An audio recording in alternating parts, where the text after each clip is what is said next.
Y'all are on mute. Hey, how's it going? Great. How are you? Doing pretty good. Also, we have a special guest here for you. Hi, my little precious baby. Elizabeth, this is Tanya. Hi, Elizabeth. How's it going? Doing great. How are you? I'm glad you're here. I'm so good. I read an interview with you earlier. I had to learn more. That's so great. Well, it also makes me feel shy, but thank you. Well, I had to learn more about Elizabeth, the farmer, not Elizabeth, the daughter. Yeah. Fair. Right.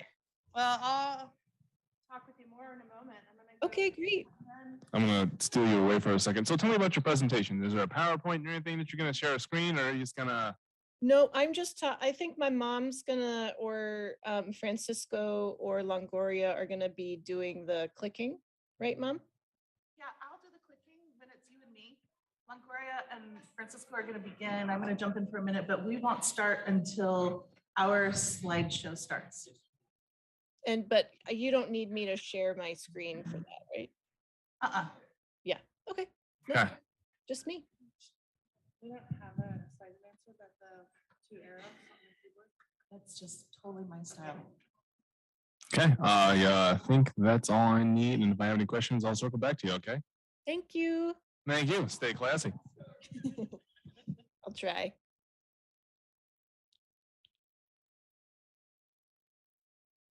Hey, Mom, should I stay on mute until... Oh, I can't hear you anymore. Hear me, Kayla? Look, it's Liz. Hi, Liz. Oh, you That looking was so so good. good. Oh, thanks. I was just thinking the same thing about you. I miss you. Oh my God, this is. I know, isn't this wonderful? I said earlier today that I have a thing for Elizabeth's. Yeah. I do. I mean, you chose it.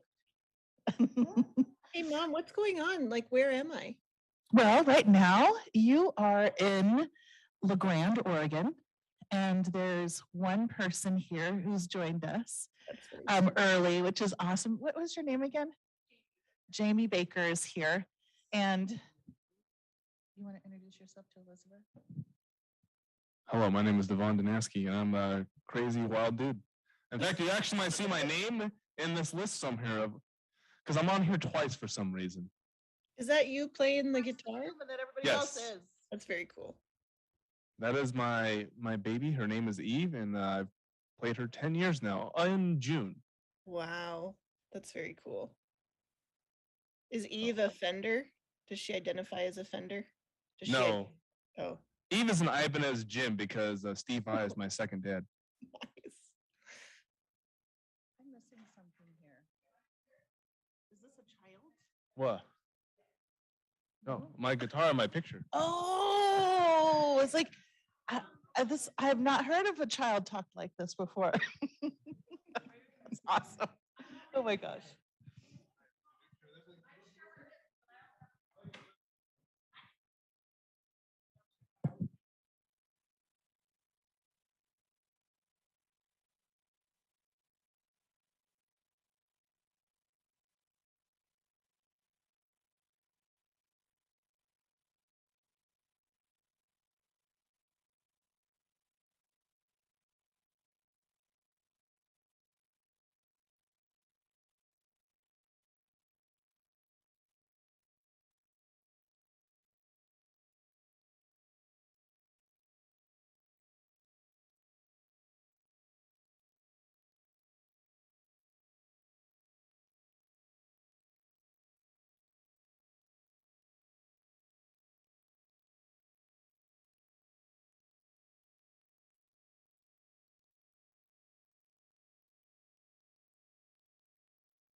All right, are we ready?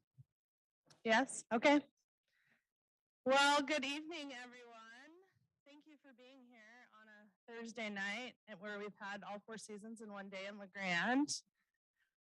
We have folks joining us on our live stream and here in the room, and we're all just so happy you're here. So thank you for being here.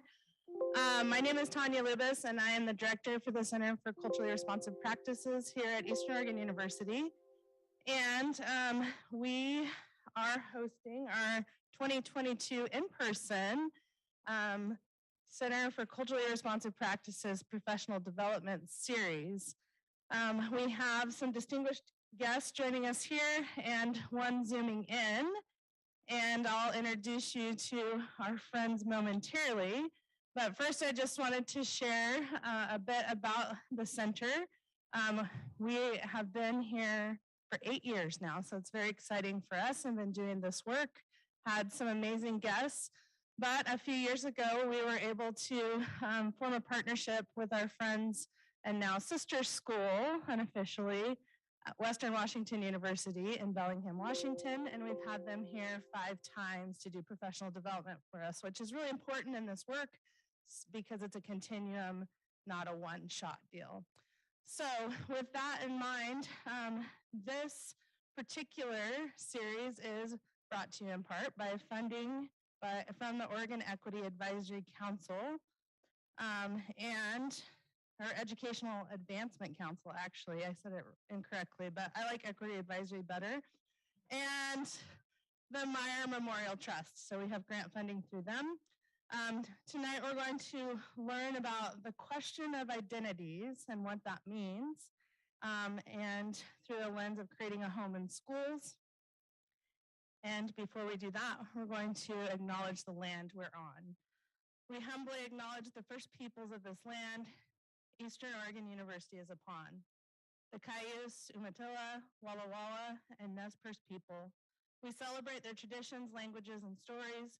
We acknowledge their continuing connection to this land, water, and community, and pay our respects to the original stewards of Northeastern Oregon. We recognize that land acknowledgements are not a substitute or sustainable action in support of social justice initiatives, but rather a lifelong process toward learning more about the powerful heritage of the people, both living and past, whose land is being occupied in Oregon and bearing witness to the truth of the past, present, and future impacts of white settler colonialism. With knowledge, we can face our state's history, embracing the discomfort and humility that often accompanies acknowledging historical truths and renew our commitment to developing educators who can help all students appreciate their roots and traditions. It is our collective responsibility to critically interrogate the past and current systems and to honor, protect, and sustain Indigenous people and their land. So thank you to the peoples of this land. With that acknowledgement, we'll also acknowledge our guests tonight. So we have Francisco Rios, he, him, L, Professor Emeritus and former Dean of Woodring College of Education at Western Washington University, past president of the National Association of Multicultural Education, where we first met. Nationally recognized for his research, his interests include teachers of color, Latinos in education, and pre-service teacher education with a multicultural focus. We also have LONGORIA, they, them, who is an assistant professor of secondary education and director of the Master's in Teaching program at Western Washington University. Their research focuses on trans and interdisciplinary scholarship, identity-sustaining pedagogy, migrations across borders, and home. Additionally, they are interested in the intersections of queer identities in K-12 schooling, teacher education, and praxis. Together, Francisco and LONGORIA released a best-selling book many of you received tonight, Creating a Home in Schools. If you don't have a copy and would like one, you can grab one afterward. We also have with us KRISTEN B. French, Blackfeet, and Gros, as well as Cherokee, she, her. She's a full professor in elementary education and director of the Center for Education, Equity, and Diversity at Western Washington University, which is our sister center in Western Washington. She currently assists Woodring in professional development planning for new required K-12 curriculum. Her engaged scholarship includes Indigenous education, decolonizing theory, multicultural teacher education, and critical performative pedagogy. And on Zoom, we have Elizabeth Bragg. I don't think you can see her, but at some point you will. She, her, Blackfeet as well, Gros and Cherokee, who's from Long Hearing Farm in Rockport, in Washington, correct? Which is named after her great-grandmother. Her work and goals are to integrate Indigenous growing practices within years of market gardening to run a weekly fair share program. They love creating space to incorporate Indigenous ways of knowing and being in their food growing practices. So with that being said, thank you to our guests for being here, and I will pass it over to you.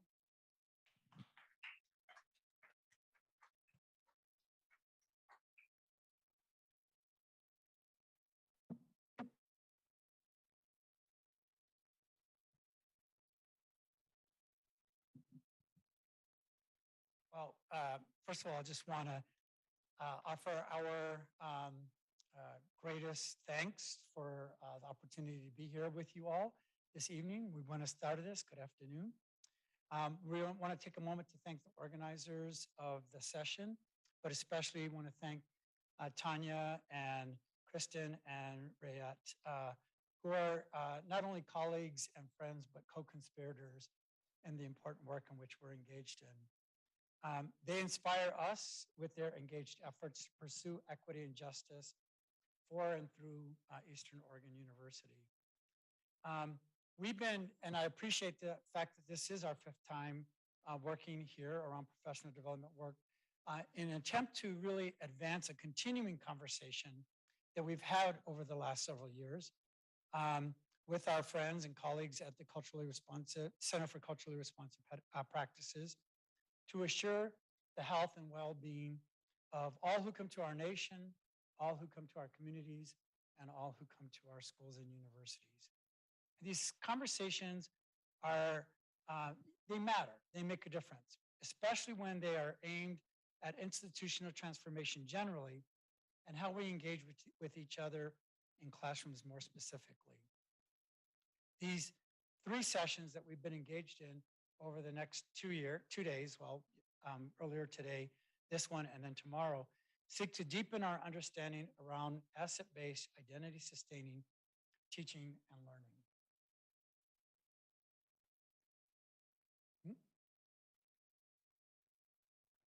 Can you advance this?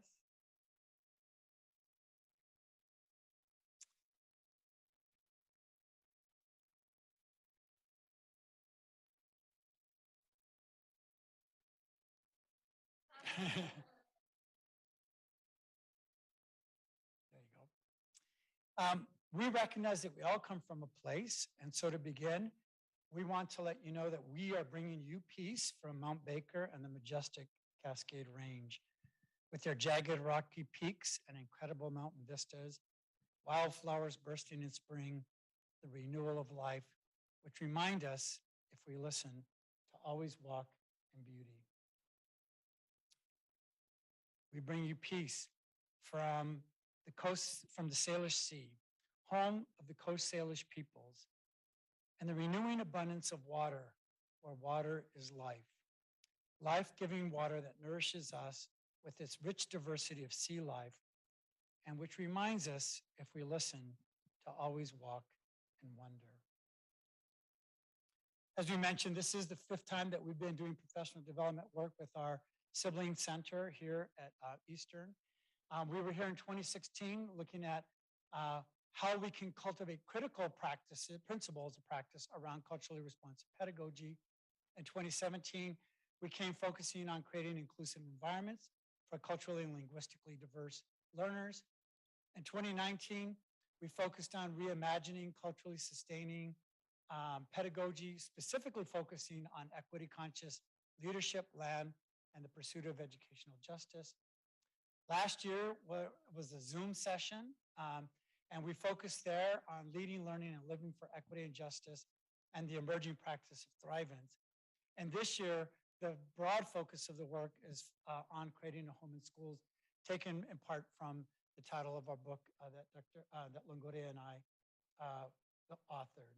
And that was, in case anybody was interested, that was what you saw in the publicity description about what it was we were going to be doing here.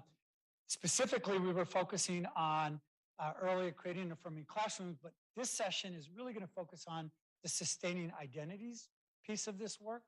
And then tomorrow, those of you who are interested and available and can make it, we will be doing where we connect both creating affirming classrooms with sustaining identities, but with a really practice-based focus for those of you who are like, what does this look like and how does that feel? How does it feel?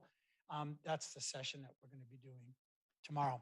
And while I just take this moment to say that even though we've broken these two sessions up today, the first one we were talking about culturally affirming classrooms, and this one's on sustaining identities, it's absolutely important you understand that these are mutually reinforcing. That is, they're connected in ways that when you do one, it really helps and supports the other. So when we create culturally affirming classrooms, students feel like their identities are sustaining. And when we engage in practices where we're aimed at sustaining students' identities, it's helping to nurture culturally affirming classrooms.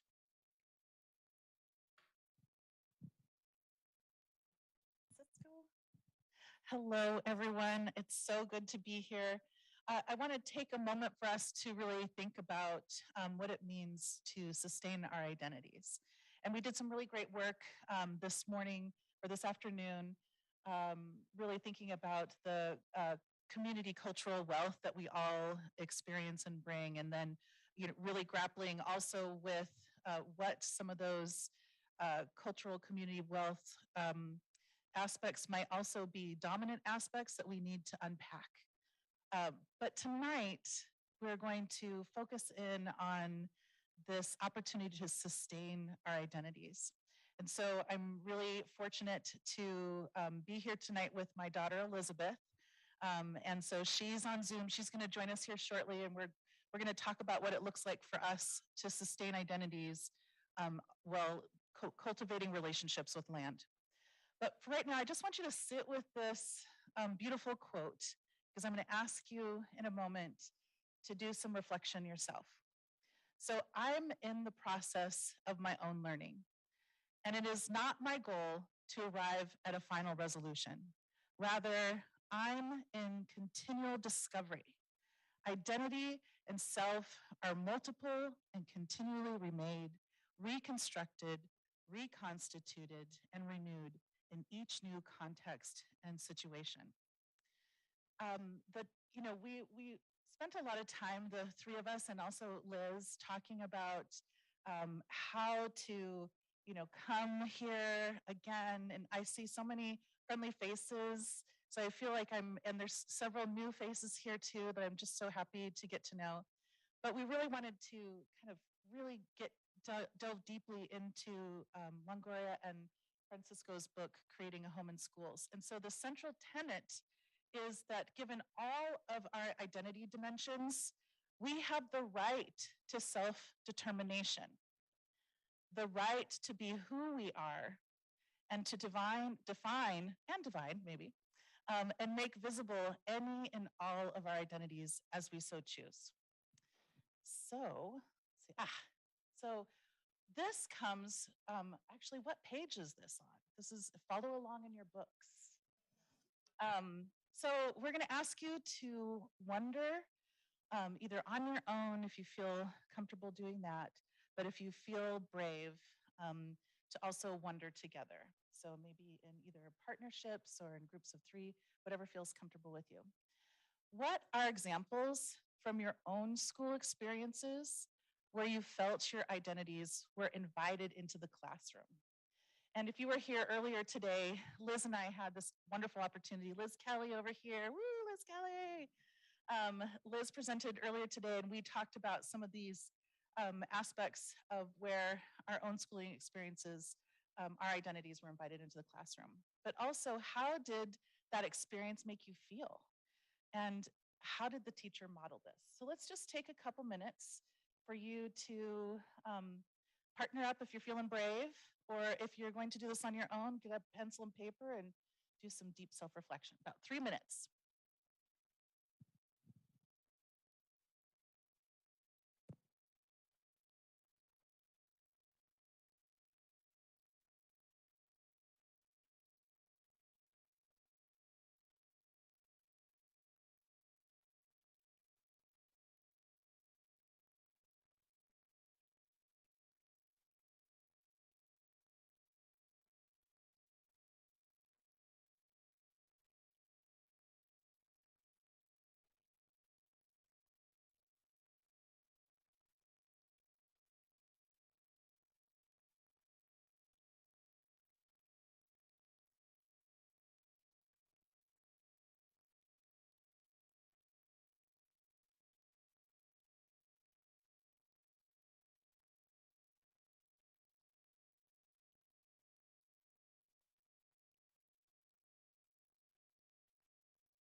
Last thoughts? I know this is torture, right? Get you all talking together and getting into some good conversation.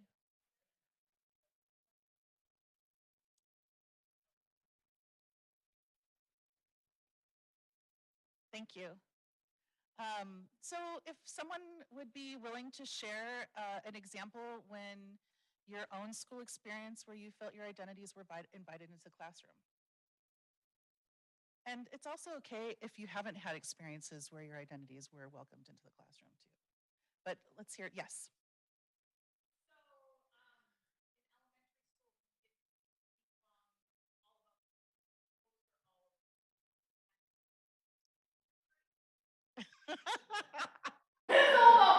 Yes, yes. Thank you so much, Riette. How about an example of, for folks, how you felt when your identity was, we can see how Riette felt. For those of you online, I'm sorry I didn't get to see the sparkle dazzle. But how did that experience make you feel? Someone? Your experience. For me, There's one up there. Just hope. one up there. Yeah, you felt hope. Somebody finally got it. Great, because someone finally got it. Oh, yes. Great. Yes. It was nice to be able to relate. In a lot of the classes I'm taking right now, we're talking a lot about language and language usage. Actually, even today, one of our activities was doing a Freyer model of some vocabulary words, and one of the options for it was translating the definition, and it ended up being a positive cognate because the word I did was animal. In Spanish, it's animal. And so it's just something really cool because you can relate to it, and you can teach other people about it. That's awesome. So for those of you out there, it's being able to relate, and you missed a really beautiful example that I could never repeat because it was just perfect. Thank you so much. Yes. And Fred, I am super impressed with your class. Okay, so that also leads to the next, which is, how did the teacher model this?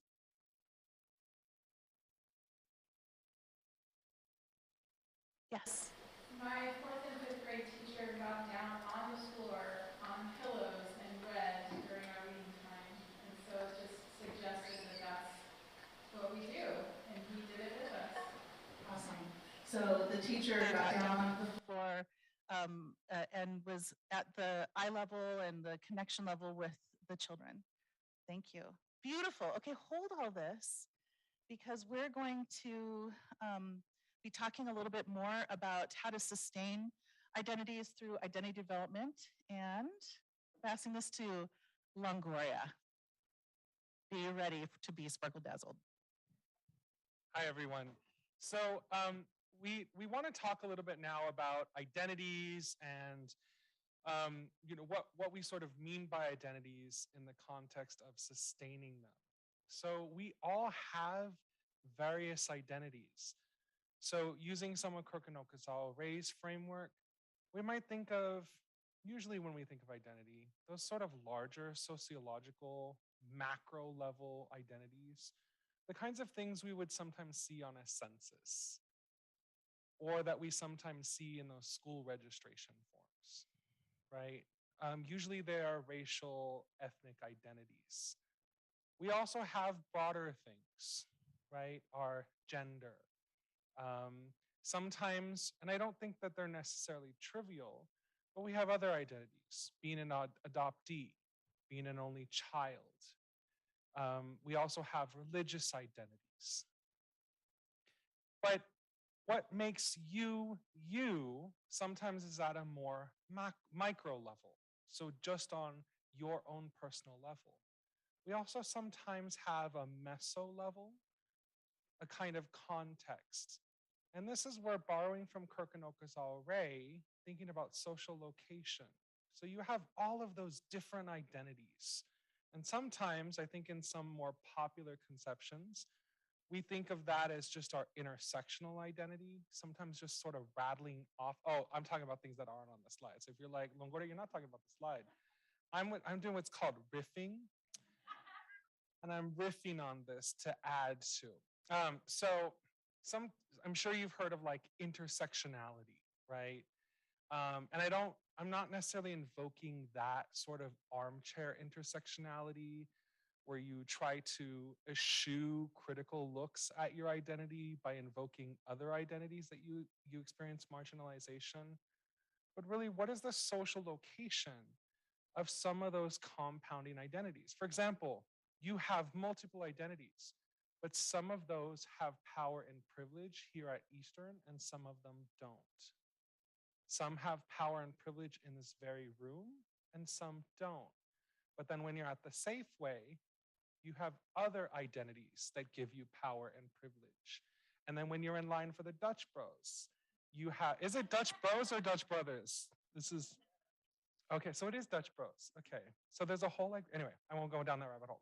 Okay, so you have different social locations of those different identities. We are, of course, socialized into those identities. We don't have our identities just, you don't literally wake up one day and like, this is my identity. We negotiate those together. We declare those for other people. We are sometimes seen by declaring our identities to other people so that we might have personal dignity. So that personal identity is in the context of a social location. So now I'm getting closer to the slides now. So you can feel free to look at these slides now. What I think is also important to point out here too, is that there is a kind of development. I'm sure you've had like your like adolescent development or child development courses, things like that.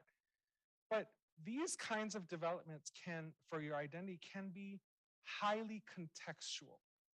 And so I think it's important to keep in mind that there is a self-determination to identity, as we'll talk a little bit more about with identity sustaining pedagogy. Another thing that I want to highlight here, and we said a little bit about this in the afternoon session, really borrowing from Beverly Tatum's notion, identities have dominance and subordination. And something I'm trying to add in this level is they also have a social context, that they don't always have the same dominance and subordination in all spaces. That's really important for us to be thinking about in a schooling context.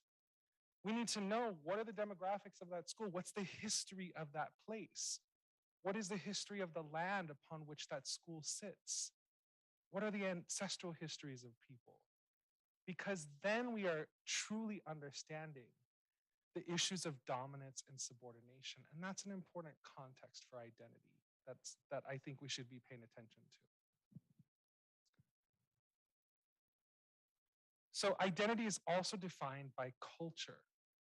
And I think sometimes we think culture is just food or just holidays.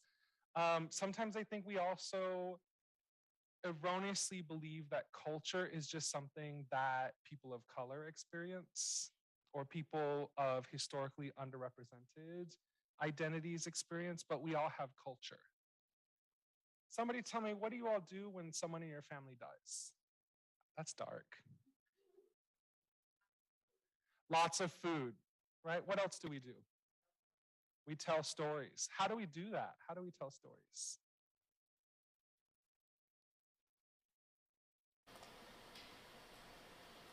We gather together at someone's house. We gather together. Sometimes it's a wake. Sometimes we go to a restaurant.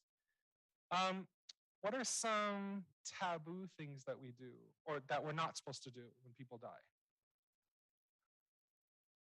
We don't want to talk bad about them.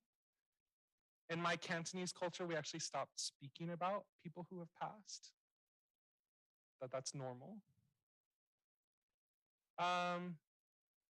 What is a typical Friday? I don't know, maybe this is a dangerous question too. What's a typical Friday night in LeGrand?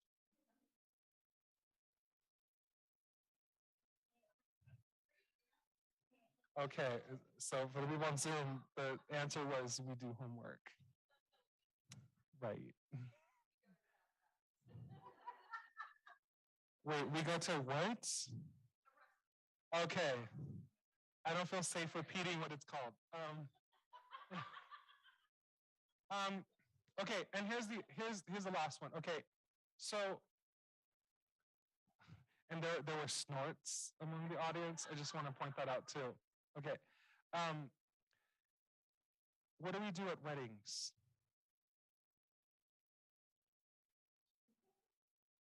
We what? We drink. We drink fermented beverages. Yes. Okay. And actually, I want to ask one other thing. What is a food that gives you comfort? Mac and cheese, like the boxed kind, or like you made a full-on bechamel and okay, it's a production. And if you don't know what bechamel is, you're gonna Wikipedia or Google that later. What other kind of comfort food? Ice cream. What kind though?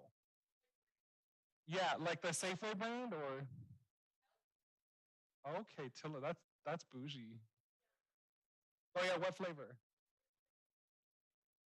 Now, does your family generally like cookies and cream? Okay, so you're just gonna call your dad out like that in a public space. All right. All right. Now, I want to be clear, these questions are not trivial. They point to the cultures in which we are socialized.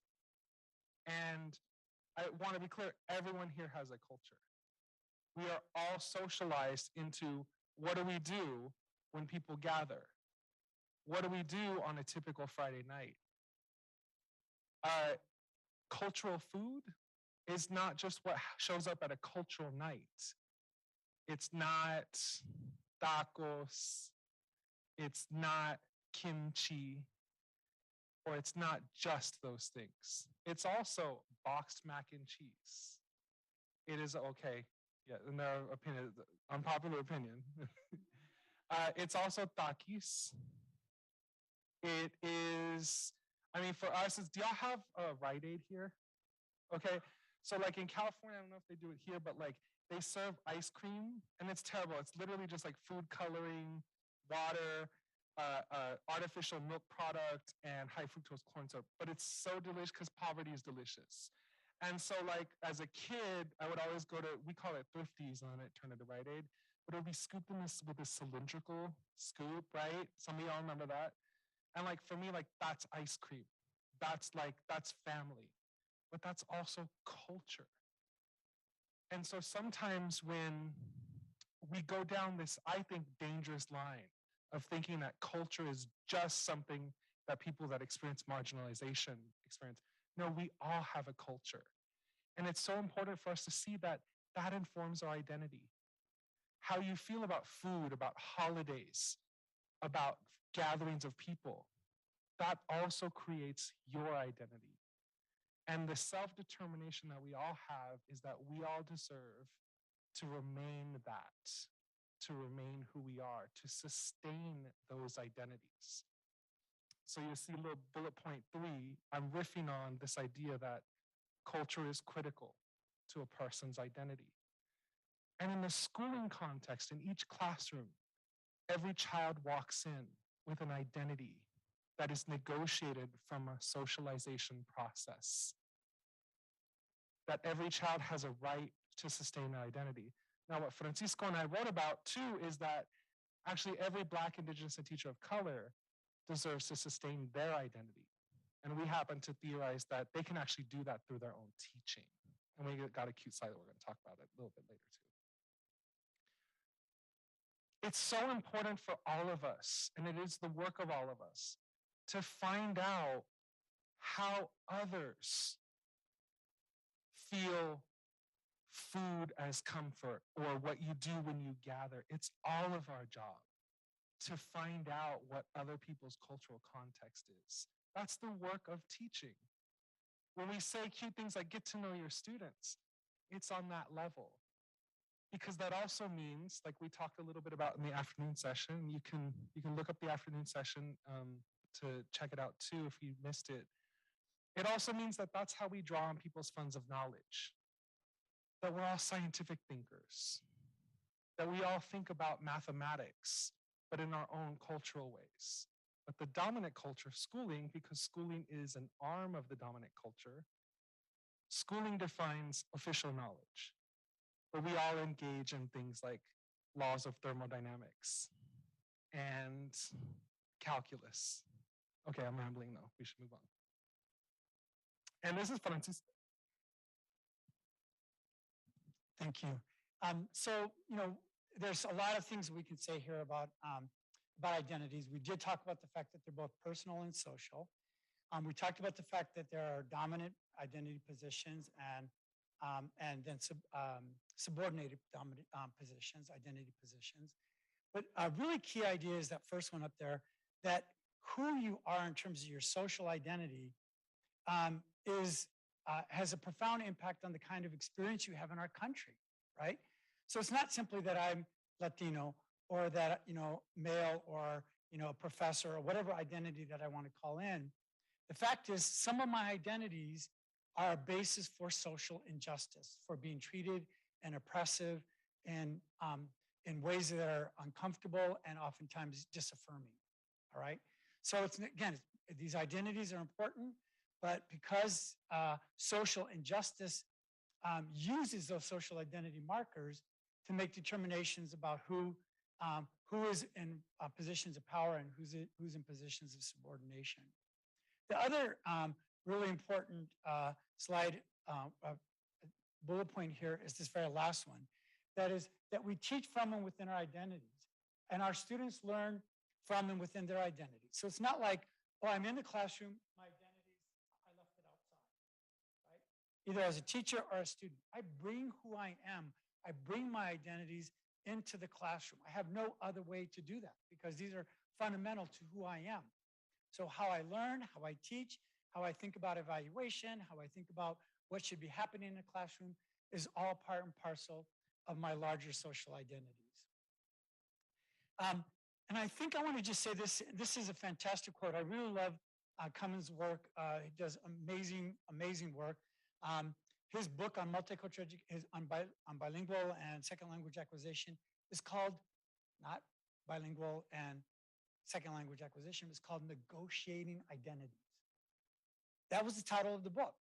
Because essentially one of the things that we've learned, and really probably I would say in the last two generations, so about the last 40 years, primarily through cognitive psychology, is that your identity profoundly impacts how you learn. Okay, so imagine this in the very broadest sense.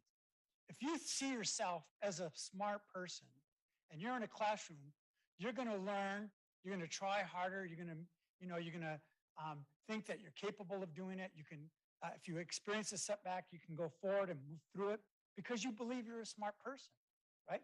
If you think about your own identity and say, I'm a stupid person, the littlest challenge will change, and stop you in your tracks, right? So what came from cognitive psychology was, how do we help kids learn to think about themselves not only just as good learners, but as good at, I'm a good math person. I mean, one of the things that we talked about earlier is, a lot of us, especially if you're in the social sciences and humanities, you say, well, I'm not a math person, right?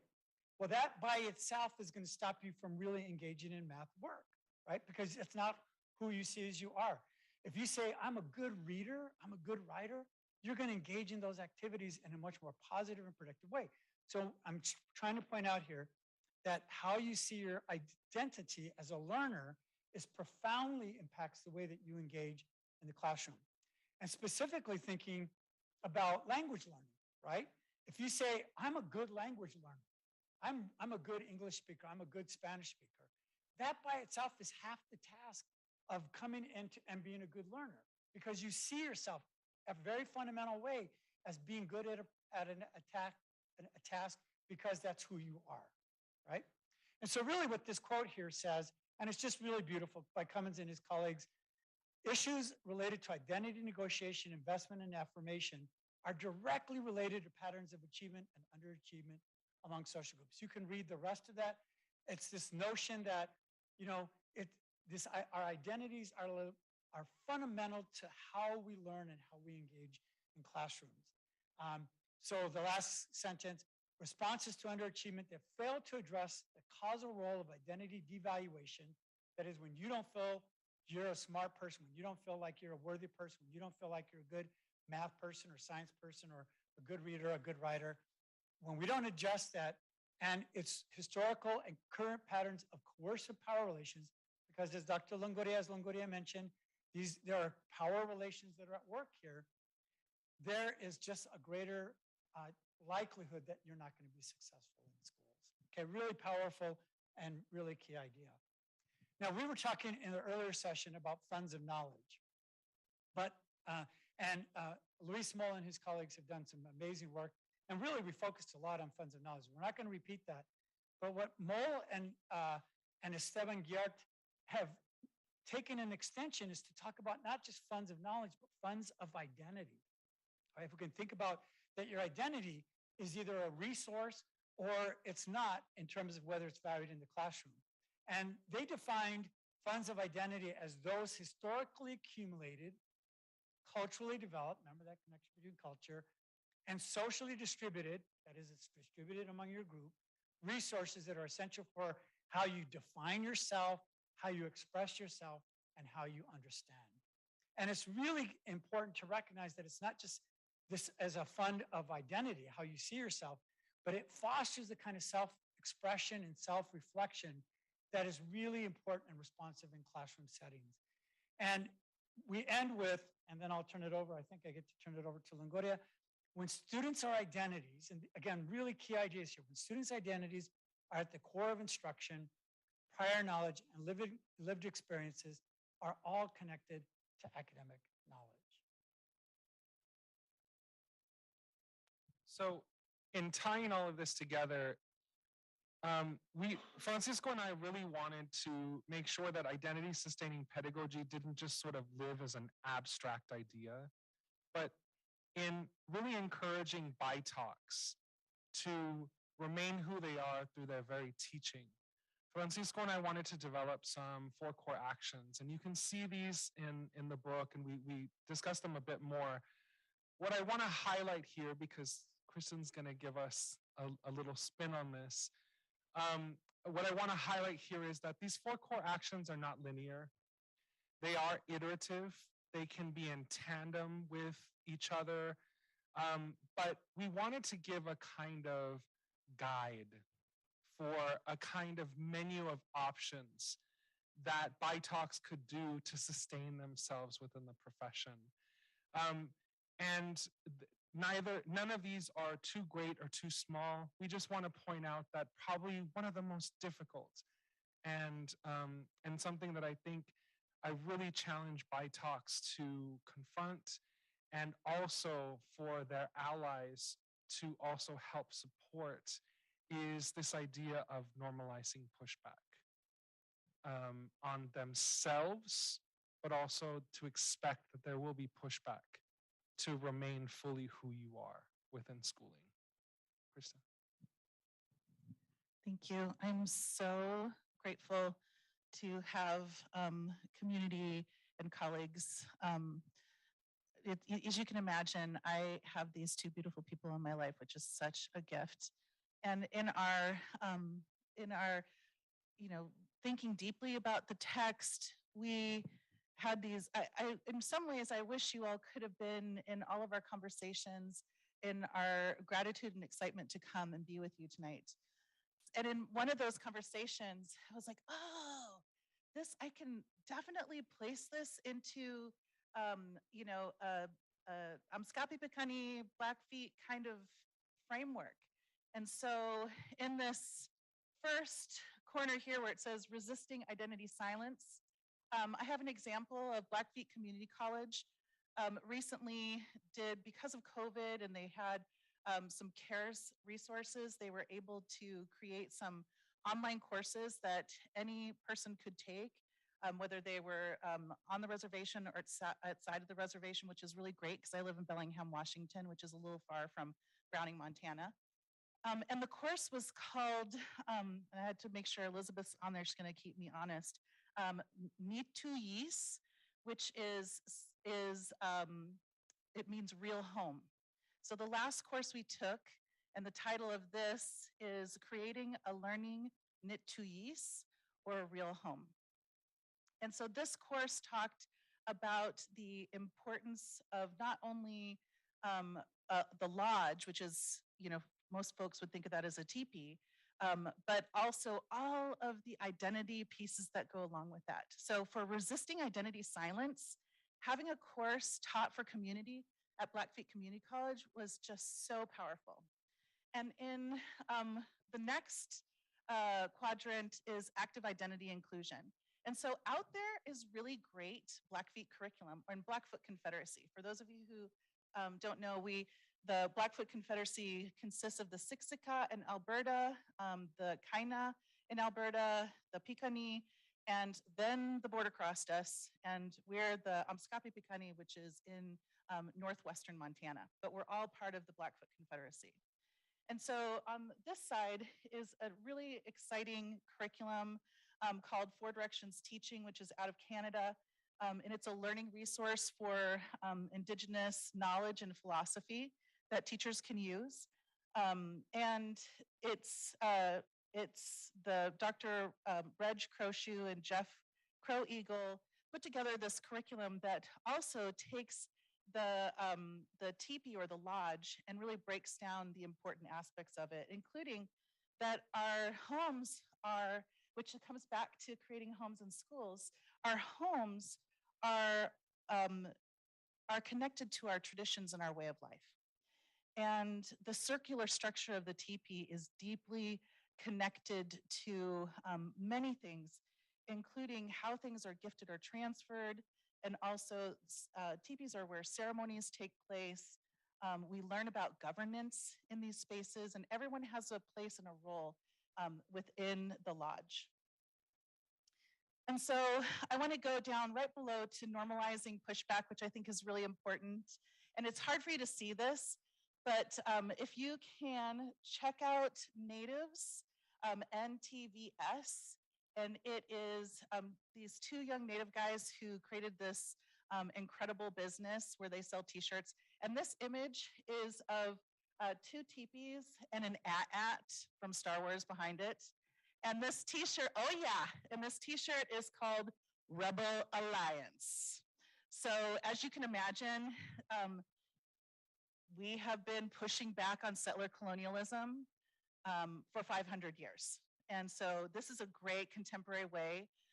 And my son has a t-shirt and it says, it's got a picture of Charlie Brown on it at school. And it says, I wish I had learned Indigenous history in my school. So I love sending him to school wearing that t-shirt. It's awesome.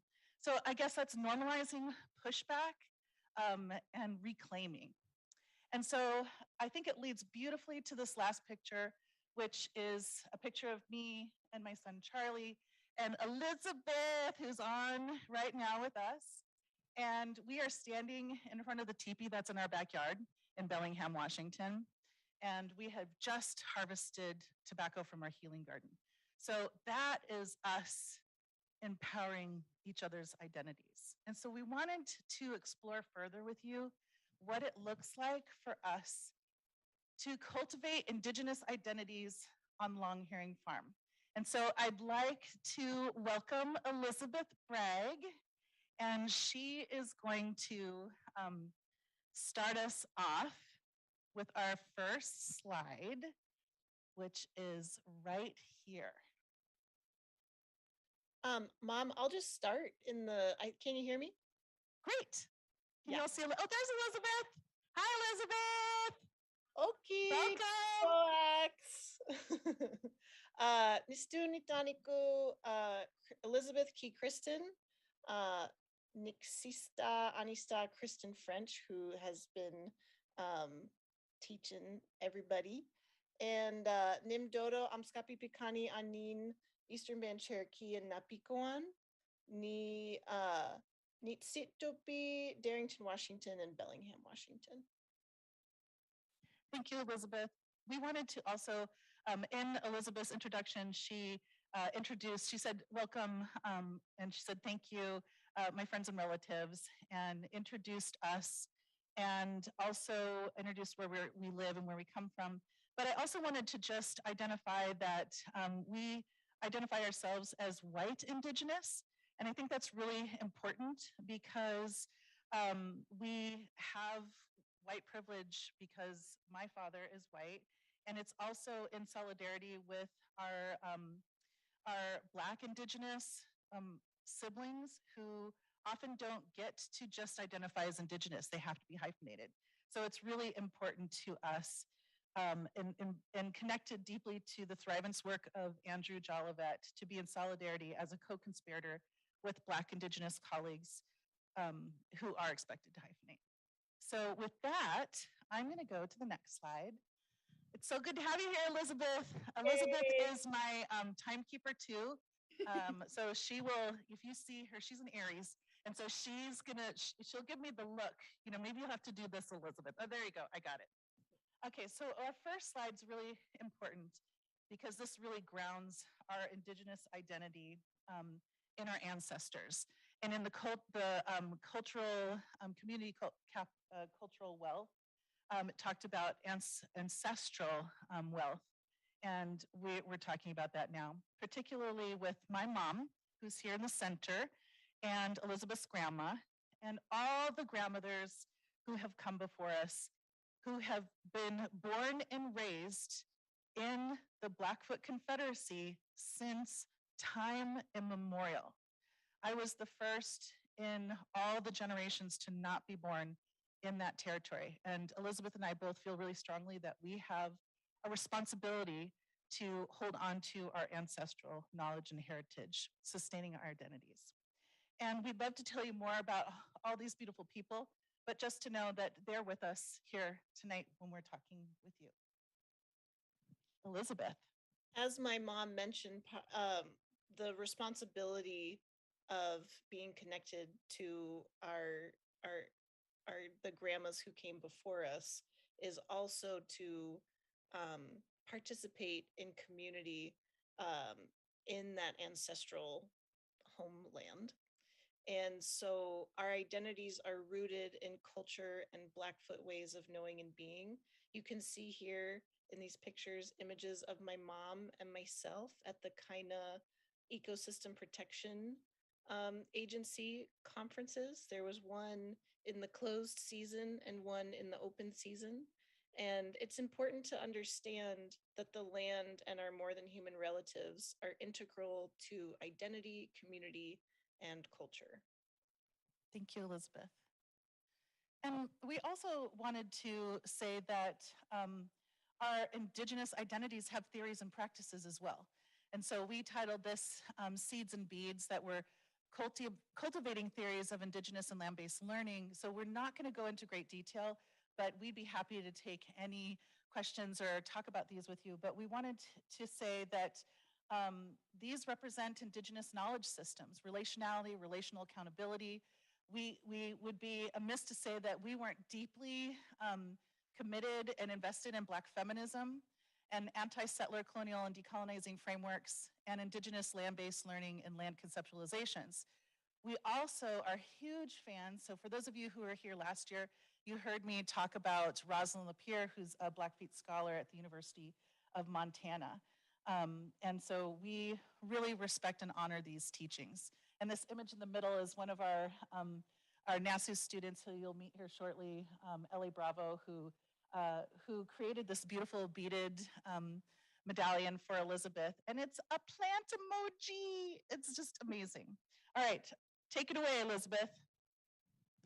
I think it's you taking Oh, that's me. Okay. It is me. Okay. So Elizabeth's farm is called Long Hearing Woman, and you're going to hear a little bit more about that. But we wanted to show these two images and talk about how that land is critical to a person's identity, and especially folks who grow up in rural areas or even urban centers. That space, that place, that land is deeply important. So this image that we have here is an image of Long Hearing's allotment that was given to her when, with the Allotment Act in 1887, it started. And this was her land. Isn't it gorgeous? And for reasons of colonialism and tragedy, it is no longer in our family or is no longer Blackfeet land. But we tracked there, jumped some fences, and made it and found her original property, which she lived for 30 years. And right above Elizabeth, and right behind Elizabeth is her brother walking into the sunset. But this image is of Feather Woman Mountain, which she saw from her home. And here we wanted to just highlight that land is also a mnemonic. And so looking out every day at Feather Woman Mountain comes with a story that instructs us in how to be in the world. And so we hold that close to ourselves as well. And Feather Woman in Blackfeet is Soasaki. Elizabeth. Oh, thanks, Mama. So we're going to talk a little bit about the relationship, cultivating Indigenous identities in relationship to Western Washington's Native American Student Union and how the farm has been a really important tool and a really important site for that identity development. So Long Hearing Farm is a multiracial rural workers co-op and certified organic farm with a commitment to growing food as if the lives of kids in our communities matter. We grow produce to feed families in the Skagit and Stillaguamish valleys as guests in Saxuatl, Stillaguamish, and Upper Skagit lands. We feed our neighbors and distribute to local schools, tribal and emergency food programs, and our nearby food co-op. Oh, no, go back, Mom. Oh, sorry. So this is a picture of the farm. This is a picture of Sauk Mountain, or what is now called Sauk Mountain. And we get to see Sauk Mountain in the background every day. And naming the farm after Long Hearing Woman really was a choice to inspire us not only to have joy in our daily practices, but have a healthy relationship to change. Now you can go to the frog slide, Mama. Thank you. We work with our more than human neighbors like Matsi'i Kapitsa, who is pictured here in some salad, to take a long hearing approach to our interventions. So we use long hearing as a framework, long hearing into our past, grounded attention and presence in the now, and a deep listening for a future that is livable, a future in which we are thriving. So this is a picture that is from our Otapocat plot. It's a place on the farm where we dedicate We dedicate it just to growing indigenous and ancestral foods, including corn, beans, and squash, or the Three Sisters. So a livable future for indigenous people includes healing and strengthening our relationship to land and land-based lifeways. Otapokot means to bring gifts of food in Blackfeet. And this is the part of the farm that NASU has been supporting us with, has inspired us, and we'll get deeper into that. Thank you, Elizabeth. So how did this all come together, this beautiful partnership that's sustaining our identities, Elizabeth, mine, and our families, as well as the students that we bring to the farm? And so it really began with our beating, weaving, eating, and reading and healing group that I've talked about with you all in past times, and also our Native American Student Union. And so we began this work by, we just had a call to do our traditional arts and our traditional practices. And so as we started beading, we also had to put it in an academic framework because couldn't really give students credit for beading at that time. We couldn't figure out that part. So we added the reading. And of course, as we're reading books like Louise Erdrich's Roundhouse, we also was like, well, we can't do beading culturally without eating. And then folks started weaving in that space. And ultimately, it came to healing. And this group, the eating part really led us to this deep relationship with Long Hearing Farm, and then coming to know the land in a beautiful way and within community. So I wanted to highlight with some of these photos that it isn't just that we're beading and eating and reading.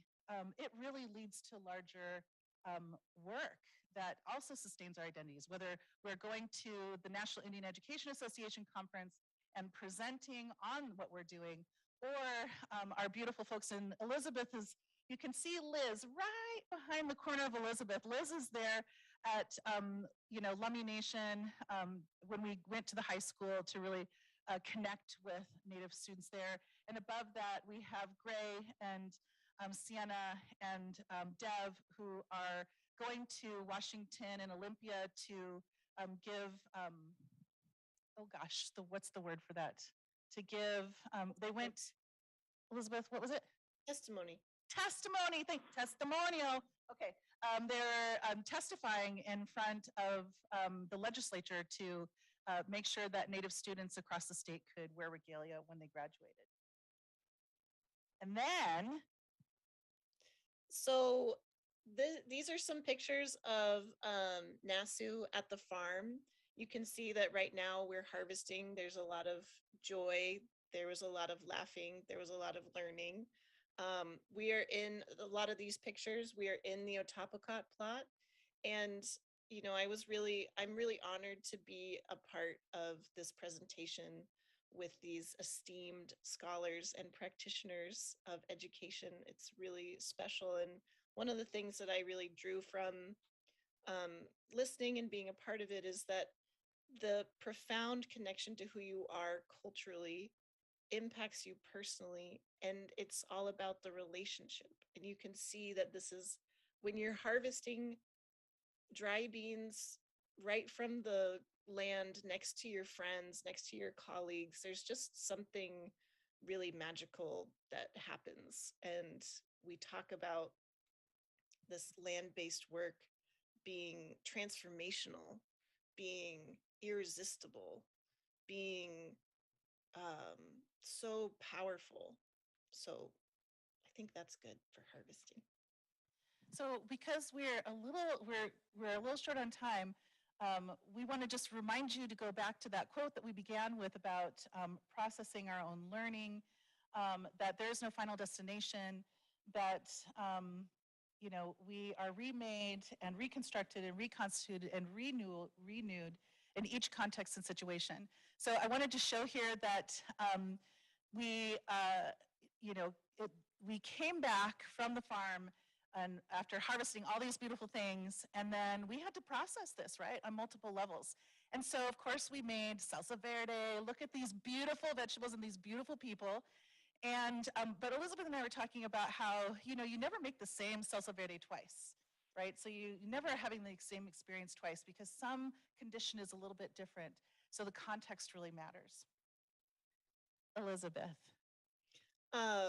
This is one of my favorite slides because there's nothing more amazing than eating food with people that you love, that you've harvested, that's coming to full fruition. And part of the beauty of that is the gifting and the sharing aspect. So identity development often doesn't happen in a silo, and it's important that we can have our identities and cultures be held in relationship. And part of that is gifting. Gifting is part of the relationship and sharing, and it has to be done in collective, which is, again, so powerful. Thank you, Elizabeth. And we're just going to share with you that we have a couple examples of what it means to express our multiple identities. And so you'll see Liz is in here. We did this incredible, and this was all during the pandemic. So just because the pandemic happened and we needed to really be protective of our health and well-being, it didn't mean that we couldn't reach out to community. So instead of going to the farm and harvesting, Elizabeth, gave us all these great resources, and we did a guerrilla market in my driveway. And so and our gifts of gratitude was really about, you didn't have to come and say your sob story about why you needed vegetables or resources. We believe that everybody deserves to have gifts in gratitude of all that the land gives us. And so we just did our little pop-up guerrilla market. We also hosted an Indige Kitchen. So we met with Mariah Gladstone online, and she's like super Instagram famous. And Elizabeth provided some beautiful greens for us. And we created these, everybody got a bag of delicious indigenous based resources. And we created these awesome dishes together. And so the photographs of the dishes are from our NASU students who took pictures from their own kitchens and brought it to us. And then finally, we also practice the honorable harvest, because it's not just the fruits and vegetables and that we're harvesting. We're also in relationship with the natural world and the resources that the earth just gives us, like nettles, and how we can build strength within our identities, in our communities, and together and share, because nettles are incredibly powerful and such a nutrient-rich resource. And so at the end here, Elizabeth, do you want to take it? I think you are on a roll, Mom. Right on, Elizabeth. So Elizabeth and I, in closing, we wanted to share that, the conditions are right for identity expression, communion, and self-determination. And you can see this. These are not, of course, we're asking people to take a picture, but you can see the joy in all these images. And this is a picture of the river, the Nooksack River. Skagit River. And our students, these are all college students, are sitting by the river watching the salmon go by as they've just had a delicious lunch. And there's this quote by Tony Cade Bambara that says, "As a cultural worker who belongs to an oppressed people, my job is to make the revolution irresistible." And so we're like, you could take that sense. So we said the land makes the revolution irresistible, but we could say your identity makes the revolution irresistible. Your community makes the revolution irresistible. Your beating, your friends, your loved ones. And so our hope is that tonight, we hope that we inspired you a little bit in this, in grappling with what it means to sustain identities. And we hope that you can find ways to sustain your identities that make the revolution irresistible. Kitsitsi matsitsi, with deep gratitude. And just back to our final reflection, that again, this goes back to Longoria and Francisco, who have provided us this beautiful, beautiful book. And just a reminder that we have the right to self-determination and to be who we are, and to define and make visible any and all of our identities as we so choose. And with that, again, thank you so much. And I will leave it to Tanya to say, if you have questions or reflections, come visit with us. And we're, of course, so grateful to be here. Thank you so much. Thank you, Elizabeth. Thank you all.